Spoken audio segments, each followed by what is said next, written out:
Hello दोस्तों, स्वागत है आपके अपने यूट्यूब चैनल एडू यूटॉपर में। हम लोग आज जीके जीएस से संबंधित टॉप 10 प्रश्नों को देखेंगे जो आगामी परीक्षाओं जैसे कि RRB, NTPC, CBT 2, group D, SSC GD, Bihar SI, Uttar Pradesh SI और अन्य परीक्षाओं में बेहद सहायक और महत्वपूर्ण होगी। जो लोग अभी चैनल पर नए हैं चैनल को लाइक, सब्सक्राइब तथा शेयर कीजिए। तो दोस्तों, बिना देर किए हुए चलते हैं हम अपने प्रश्नों पर। पहला प्रश्न है कि मुस्लिम लीग द्वारा प्रत्यक्ष कार्यवाही दिवस की तिथि को मनाया गया था। तो उत्तर हो जाएगा ऑप्शन बी, 16 अगस्त 1946 को।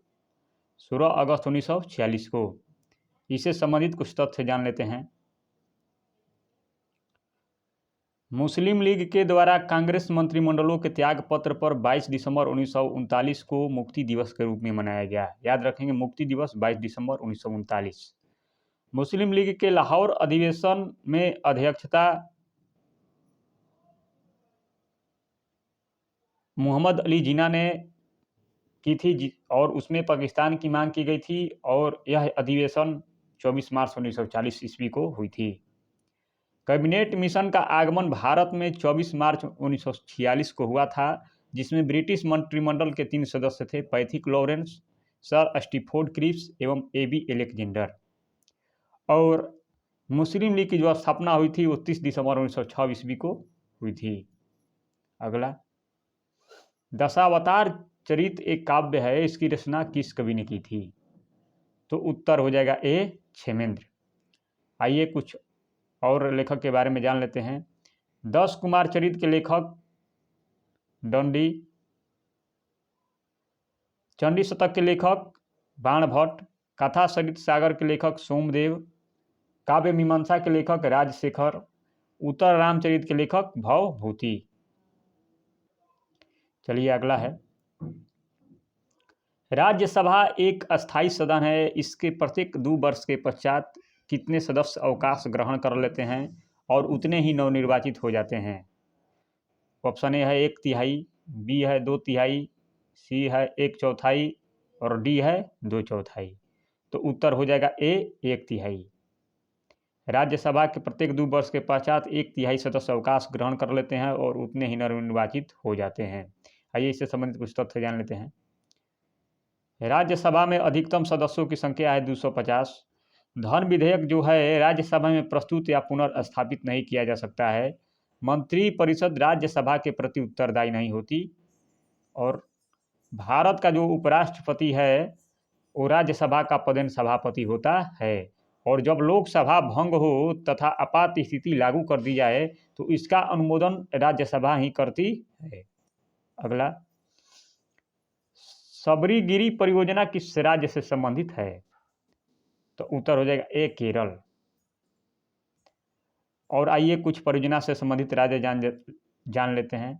जैसे कि कुंडा परियोजना जो है वो तमिलनाडु की परियोजना है। बालीमेला परियोजना उड़ीसा में स्थित है।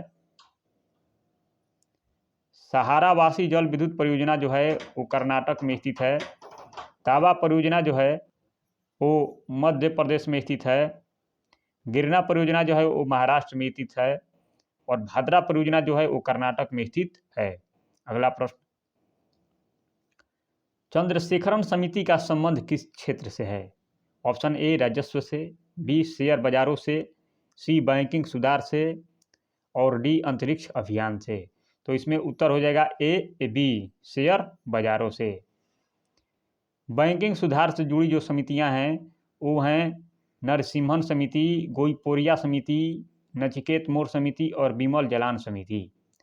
चुनाव सुधार से जुड़ी समितियां हैं वो तनखा समिति, इंद्रजीत गुप्ता समिति और दिनेश गोस्वामी समिति इत्यादि। मल्होत्रा जो समिति का संबंध है वो बीमा सुधार से है। जिन लोगों को पीडीएफ चाहिए वो डिस्क्रिप्शन बॉक्स में है यूट्यूब के, वहाँ से जाकर आप लोग आसानी से डाउनलोड कर सकते हैं। अगला प्रश्न है, अल्पसंख्यक वर्गों के हितों का संरक्षण संविधान के किस अनुच्छेद में वर्णित है? ऑप्शन ए है अनुच्छेद 26, ऑप्शन बी अनुच्छेद 27, ऑप्शन सी अनुच्छेद 28 और ऑप्शन डी अनुच्छेद 29। तो उत्तर हो जाएगा डी, अनुच्छेद 29। अल्पसंख्यक वर्गों के हितों के संरक्षण अनुच्छेद 29 में वर्णित है। आइए कुछ इसे संबंधित तथ्य जान लेते हैं। धार्मिक जो स्वतंत्रता का अधिकार का उल्लेख जो है अनुच्छेद 25 से 28 तक है। धार्मिक कार्यों के प्रबंध की जो स्वतंत्रता है अनुच्छेद 26 में वर्णित है। शिक्षण संस्थाओं की स्थापना और प्रशासन करने का अल्पसंख्यक वर्गों का अधिकार अनुच्छेद 30 में उल्लेखित है। और अंतःकरण की और धर्म को अवैध रूप से मानने, आचरण और प्रसार करने की जो स्वतंत्रता है अनुच्छेद 25 में है कि कोई भी धर्म व्यक्ति कुछ भी मान सकता है। आइए अगला प्रश्न है, इनमें से कौन से राजा बौद्ध धर्म को मानने वाले थे?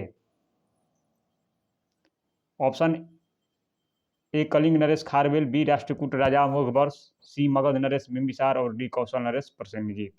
तो ऑप्शन डी हो जाएगा, कौशल नरेश प्रसेनजीत।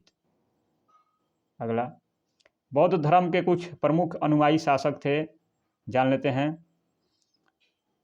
प्रसेनजीत, कौशल नरेश प्रसेनजीत, बिंबिसार और उदयन। जैन धर्म के प्रमुख जो थे वो कलिंग नरेश खारवेल, बंदराजा, चंद्रगुप्त मौर्य, राष्ट्रकूट राजा अमोघवर्ष और चंदेल शासक। अगला, जैन साहित्य को आगम के नाम से जाना जाता है। जैन साहित्य को किसके नाम से जाना जाता है? तो आगम।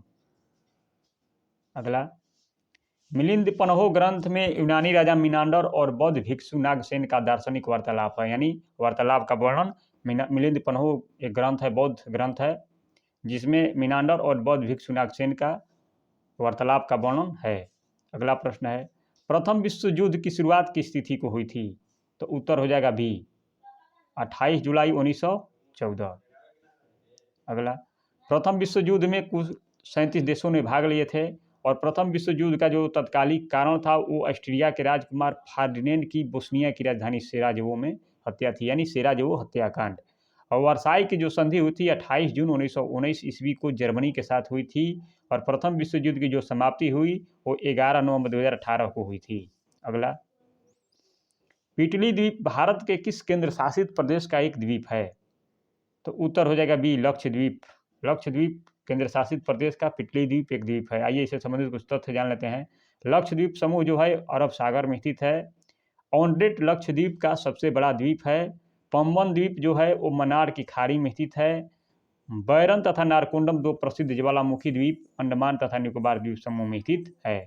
अगला, चौरी चौरा हत्याकांड यानी 5 फरवरी 1922 के समय भारत का गवर्नर जनरल या वायसराय कौन था?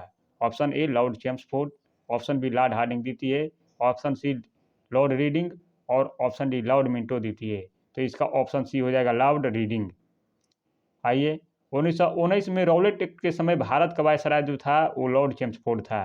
मुस्लिम लीग की स्थापना के समय 1906 में भारत का वायसराय था लॉर्ड मिंटो द्वितीय और दिल्ली दरबार के आयोजन के समय 1911 में भारत का वायसराय लॉर्ड हार्डिंग द्वितीय था।